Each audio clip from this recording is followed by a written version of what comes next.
Muriel, bonjour. Bonjour Marc. On est au printemps, hein, on ne peut pas nier, il fait plein soleil. Oui. Je vois que tu as une amie girafe derrière toi, là. Tu es en Ah, Afrique ou tu es dans ton bureau en confinement alors encore je un peu? suis dans mon bureau et je voyage toujours un petit peu quelque part, tu sais bien, j'aime bien ça. Alors dis-moi, le vin des femmes, est-ce que c'est parce que ça te vexe un petit peu qu'on propose toujours à monsieur au restaurant de choisir les vins ou qu'est-ce qui se cache derrière l'idée du vin des femmes? Alors, tu n'as pas tort, il y a un peu de ça. Ça a débuté comme ça, en fait. Ça m'énervait vraiment que quand Ah j'allais oui, au restaurant avec mon homme, directement, on lui proposait de goûter le vin ou la carte des vins et jamais à moi. c'est vrai. Donc ça, c'était un petit peu le constat à l'époque. Et puis surtout, j'ai toujours travaillé depuis plus de 15 ans maintenant dans la gastronomie. Je travaillais dans un restaurant en tant que chargée de com et attachée de presse. Et je participais aussi à l'organisation des banquets, etc. Et un jour, le patron, qui était également sommelier, me dit: «Ouais, occupe-toi de la sélection des vins». Je dis: «Tu rigoles, mais je suis pas sommelière justement, je suis pas pro et experte». Il me dit: «Non, non, mais tu t'y connais bien, on a fait plein de testing, de dégustation, maintenant je vois que tu t'y connais vraiment bien, vas-y». Et je fais ma sélection et je lui lance là-dessus: «Bon, ok, puisque tu l'apprécies, tu vas mettre ce sont les vins de Muriel». Puis je dis: «Mais non, ce sont les vins, le vin des femmes». Et comme j'adore associer les deux, la gastronomie et les vins, je dis: «Ben voilà, tu vois, le concept, je le lance là, chez toi au restaurant, mais j'espère qu'il va faire son petit bonhomme de chemin et je vais le proposer à d'autres restaurants, restaurateurs, pour non seulement mettre en avant les restaurants que j'aime vraiment beaucoup, Mhm. les bons chefs qui travaillent des produits de qualité et qui ont une belle cuisine, mais aussi les vins, les vignerons et vigneronnes, parce que ce ne sont pas que des vigneronnes, mais ce sont aussi des vignerons toujours de qualité et souvent indépendants, Mhm. que je mets à l'honneur, en fait, principalement, je dirais, évidemment, d'Europe, mais parfois un petit peu au-delà. Mais j'essaye évidemment de mettre un focus sur les vins belges, français, italiens, suisses et parfois portugais, espagnols et d'autres régions du monde. Mais qui sait, on aura peut-être l'occasion, je lance ça comme ça maintenant, c'est le hasard, mais vu que les chroniques de Marcus se lancent, peut-être que de temps en temps, je viendrai te consulter pour avoir ton avis sur les vins, parce que la Belgique commence à produire beaucoup de vins, il faut le signaler et le rappeler, et qu'on est très fort en vin blanc, hein, je pense, Alors, on est très et fort en en bulle pétillant. et en vin blanc, effectivement, tu as raison, Marc. Et avec grand plaisir, je donnerai des conseils. Il Mais on paraît que pourrait faire ça. mon homme et d'ailleurs mes suiveuses et mes suiveurs, parce que j'ai aussi pas mal d'hommes qui suivent le vin des femmes, aiment bien mes accords, mes vins. Et c'est avec grand plaisir que je le ferai parce que, de fait, on a des très très bons vins blancs et des bulles, notamment le domaine W en aura bientôt, hein, au mois de Oui, dont on décembre. a Tu parlé. connais le domaine à Je Saint, serai là, mais je on serai a là. aussi Rufus, on a donc ça c'est le domaine des Aguesses, on a bien sûr le Chandéol qui a été primé, Oui. et puis il y en a plein d'autres en Brabant Wallon, je pense au domaine du Chapitre, je ne sais pas si tu le connais, moi j'aime Mhm. beaucoup, qui a une très belle gamme, tout comme le domaine, le château Montbaron ou le château de Bioul dans le Namurois. C'est toujours bien de rappeler que nous avons battu les Français sur leur terrain, du vin pétillant, puisqu'on ne peut pas dire champagne, mais j'ai ouï dire qu'ils avaient fait lors du concours, qu'ils avaient fait recalculer les points parce qu'ils n'imaginaient pas que ça puisse être autre chose qu'un champagne qui gagne. Et ben non, c'est les petits Belges et le Chandéol. C'est d'ailleurs au domaine W qu'ils ont eu la gentillesse d'ouvrir une bouteille qui leur restait et on l'avait partagée ensemble. Et c'était un moment de bulle assez épatant. Mais bon, c'est quoi le vin des femmes? Activité, site, page Facebook, vous faites quoi en fait? Alors, c'est en réalité, donc, comme je le dis, c'est devenu un label. C'était un concept au départ et c'est devenu un label de qualité. Donc, on fait des jurys, on organise des jurys. Et là, pour le coup, ils sont exclusivement féminins. Je Mhm. réunis des communicantes, des blogueuses, des influenceuses, des artistes, des personnalités publiques qui communiqueront sur les vins qui ont été élus coup de cœur. Ça, c'est la Mhm. première chose. Et puis, il y a comme tu le dis très bien, il y a des tas d'événements qui sont organisés, des wine battles, où là, j'invite les hommes à deviner le choix des femmes et inversement. C'est très Ah, marrant, que ce soit pour le privé ou pour le professionnel. Donc, ce sont des événements à la fois publics et à la fois pro. mhm. Et puis des enterrements de vie de jeunes filles, il y a des tas d'autres événements. Il y a évidemment un site internet qui est un peu comme un blog personnel parce que j'y mets beaucoup d'informations, mais parfois j'en mets aussi d'autres personnes qui m'en fournissent. Mhm. Et puis également, évidemment, alors très actif, la page Facebook et le compte Instagram du même nom, le vin des femmes à chaque fois, avec de très très beaux échanges et souvent des vignerons et des vigneronnes mis à l'honneur et des cavistes pour le coup, parfois en Belgique aussi. Alors, j'en profite pour signaler que c'est très bien d'aller chez son caviste. Moi, j'ai un petit caviste ici derrière le coin chez moi, ici à Woluwe-Saint-Lambert. Il est absolument génial. Et il m'a vendu un tire-bouchon absolument magnifique à 14 euros et qui coûte 18 sur le site officiel de la marque en France. Donc, ça veut dire que les prix qui sont plus élevés chez les cavistes, c'est pas toujours vrai. Je suis d'accord. C'est très bien et j'appuie ce que tu dis absolument parce que c'était ma volonté aussi avec le vin des femmes. C'était non seulement évidemment de mettre les vigneronnes à l'honneur, mais aussi de dire attention, allez chez votre caviste, il a de bons conseils et il n'est pas plus cher. Ah non, il y a des petits vins de propriétaires à 6,50 €. Il a des petits rosés, des petits blancs de propriétaires qu'il me vend à 6,50 €. Je n'ai pas la même qualité au supermarché, ça me semble certain.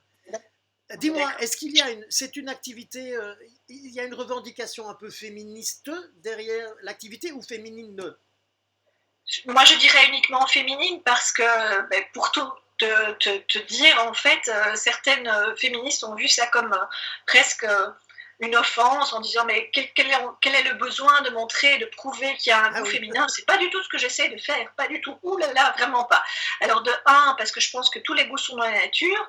De deux, juste, j'avais envie que les femmes puissent s'exprimer librement. Ça, c'est vrai. C'est mon côté peut-être là un peu féministe, on va dire. Oui, je suis une femme, malgré tout, je crois. Ah bon et puis surtout, leur laisser la parole de manière décomplexée, parce que moi, je suis une amatrice de vin et j'ai appris petit à petit, de manière très autodidacte, le vin. Alors bien sûr, j'ai eu des ateliers œnologiques avec Eric Boschman, qui est mon ami, avec d'autres, avec, je pense à plein de sommeliers que j'ai croisés, de sommelières. Gérard Garrois est un sommelier que j'aime vraiment beaucoup. Je peux en citer plein d'autres.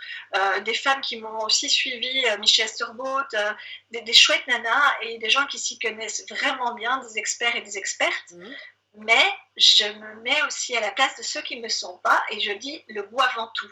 Le partage et le goût, pour moi, c'est l'essentiel. Se mettre vraiment à un niveau accessible, ça j'adore. C'est vrai que c'est assez compliqué généralement quand on entend, prenons l'exemple bateau du Beaujolais nouveau, quand on entend les spécialistes parler du Beaujolais nouveau, nous parler d'une arôme d'amande, d'une arrière-bouche de vanille, d'une avant-lèvre de framboise et d'un petit morceau de dent de purée de pommes de terre, les gens ont quand même beaucoup de peine à comprendre tout ça. Alors qu'est-ce qui, avec ton expérience et le recul, parce que on va se consacrer quelques minutes, mais on ne peut pas non plus prendre une heure. Qu'est-ce que tu pourrais dire, ou qu'est-ce que tu peux conclure du vin des femmes, justement?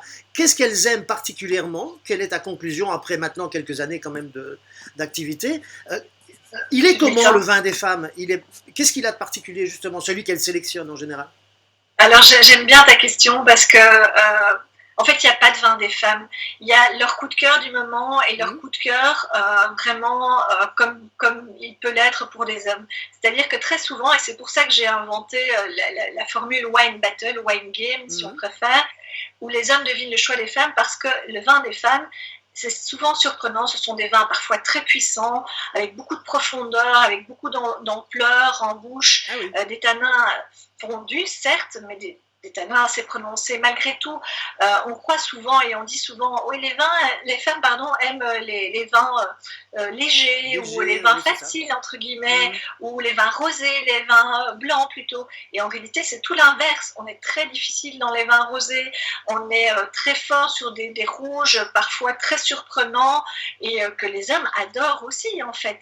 Et donc là, je trouve que c'est dommage. Bon, pour moi, il n'y a pas de vin de femmes. Si, il y a le vin élaborés par des femmes et des vigneronnes, mais c'est pas pour ça qu'ils sont différents. Encore une fois, il y a des vins de qualité et il y a des vins qui ne le sont pas. Et ils sont de qualité autant pour les vigneronnes que pour les vignerons. Et moi, je défends en plus les femmes parce que j'en suis une, mais et je mets à l'honneur leur goût pour qu'elles puissent s'exprimer, qu'elles osent dire, ben non, moi j'aime bien ce rouge, et j'ose le dire parce que parfois, c'est pas toujours évident d'être conseillée. Moi, je me rappelle une anecdote, je prends 2 secondes pour te la raconter. Une femme de plus de 40 ans, son mari allait acheter chaque fois un vin, et c'était dans le Bordelais. Pas de bol, elle pensait qu'elle détestait le vin de Bordeaux, le vin rouge, pardon, j'y arrive.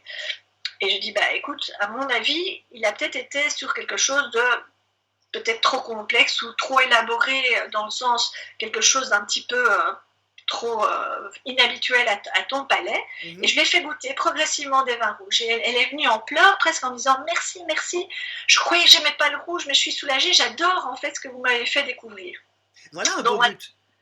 c'est vraiment, c'était un plaisir et moi, ça m'a beaucoup émue. Je me suis dit, ben voilà, ça c'est tout bonheur parce que je pense que dans tous les vignobles, que ce soit en France, en Belgique, en Italie, en Suisse, il y a des bonnes choses et qui peuvent être appréciées autant par les hommes que par les femmes. Bien sûr. Et parfois, mon homme, il aime un vin et qu'on pourrait dire, entre guillemets, plus féminin, soi-disant, plus sucré, plus doux. Euh, Moi, je pense pas. Je pense pas Plus qu'il y ait de vin. agrume, plus Il n'y a léger. pas Ouais. un vin de femme, quoi. Alors Il y a maintenant, pas. espérons que nous allons sortir de cette période où on était confinés, qui a été catastrophique, on le sait, pour tout le domaine Horeca. On en a parlé cette semaine sur les chroniques de Marcus avec Rudy Van Lanker, avec aussi Mustapha de la table Oui, de Mousse, bien sûr. Quels sont tes projets avec le vin des femmes? On peut te suivre sur Facebook, on va mettre évidemment dans l'article l'adresse de la page Facebook. Qu'est-ce que tu as de prévu dans les semaines qui viennent ou dans les mois qui viennent d'important au niveau du vin des femmes? Très bonne question. J'ai déjà le projet avec le domaine W de faire des bulles, donc une cuvée avec 16 femmes qui sont membres coopérantes au domaine W, donc on aura notre propre cuvée. Alors pour le coup, c'est un défi parce qu'on est très difficile et on a décidé de faire un rosé. Alors on croit que c'est facile et justement que ce sont des bulles assez faciles et que les femmes aiment bien, mais non, nous on est très très difficile et on s'est lancé ce défi, c'est un véritable défi de faire des très bonnes bulles rosées. Donc ça c'est le premier des projets auxquels je tiens particulièrement. Et puis les deux autres dans l'immédiat, et ça c'est très immédiat et je suis très contente que tu sois le premier à qui j'en parle en avant-première, ce sont d'abord les apéros live, à savoir avec un jury virtuel pour que chacun et chacune puisse encore rester chez soi. On va élire un coup de cœur parmi deux vins. Donc deux vins d'un même ou d'une même vigneronne, il n'y a pas de choix de l'un ou de l'autre. On aura le choix parfois d'un vigneron et parfois d'une vigneronne. Et puis on fera l'élection de notre coup de cœur. Et puis l'autre projet, c'est une box avec justement des vins sélectionnés par le label. Ah d'accord, et qui sortirait régulièrement, une box différente tous les 2-3 mois ou tous les mois, quelque chose dans le genre. Absolument, régulièrement. Je n'ai pas encore trouvé la régularité parce que je suis en pourparlers avec deux partenaires qui travaillent déjà dans ce système de box, ce qui n'est pas évidemment, comme tu le sais, c'est pas mon fonds de commerce. Moi, c'est communiquer et partager et organiser des événements, entre autres. Mais la vente de vin, c'est vraiment plus pour mettre à l'honneur et pour aider les vignerons et les vigneronnes. Ce que j'ai fait d'ailleurs, et tu l'as certainement vu passer beaucoup sur Instagram et sur Facebook. Pour le moment, j'offre de la visibilité encore pendant cette période de déconfinement. Et depuis le 30 mars, j'offre de la visibilité à la fois sur Facebook et sur Instagram. J'ai vu ça. On va envoyer nos internautes sur tes pages Facebook et Instagram. Comme ça, ils pourront suivre ça. Nous, on va suivre l'aventure avec le domaine W, puisque c'est un domaine qu'on aime bien et qu'on a envie de voir le bout de l'aventure et la première cuvée sortir. Et écoute, je te remercie en tout cas, dans ces périodes difficiles, d'avoir consacré quelques minutes aux chroniques. Et on va faire appel à ton opinion régulièrement, ou à celle des dames, de ces dames, les tiennes. Mais on va essayer de faire quelque chose de manière concertée. Ok ? Je suis partante. Super, merci Marc. Merci à toi. Bon déconfinement à toi et on se croise dans pas longtemps dès qu'on pourra recroiser enfin quelqu'un. Oui, et avec un petit verre de vin. Voilà. Merci Muriel, à ta santé. Merci, à la tienne aussi Marc.